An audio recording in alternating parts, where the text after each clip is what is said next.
This is day 2 of the commercial project that we're working on in Middletown, Rhode Island. So for today, we're going to finish up mounting the rest of the boxes for the plugs, and we're also going to start laying out the circuitry in each room because each room has a ton of circuits in it, and we've got to make sure that we don't miss anything.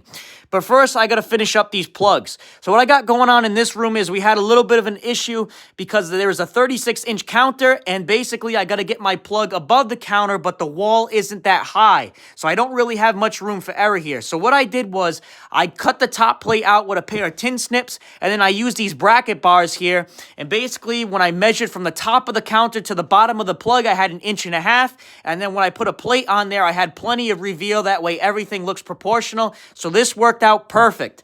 So now I'm going to start pulling home runs. So when you're pulling home runs, crimp the MC. That way, the conductors don't slide inside the sheath.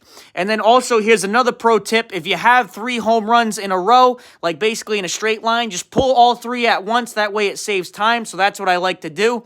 And then I'll use the green Lee punch tool here to punch the top plates out of the studs. And that way you don't have to use a step bit. It just saves a step bit. Also, when I'm going to finish running these home runs here, I like to use the tie wire there, and I'll actually fasten the MCs to the purlins. That way everything is nice and secure and fastened properly. So now we got all the boxes up in this room here. Like I said, there was a ton of bracket bars. I also pulled some MCs in here. Those are home runs there.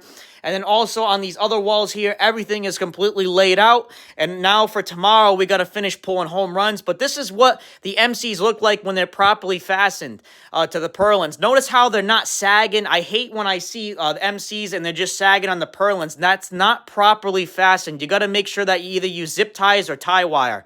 And now we got the other panel completely cut in as well. This panel is not livened up yet, so don't worry. Even though it's open, it is not livened up. So if you're in Massachusetts or Rhode Island, give us a call. We are taking new clients.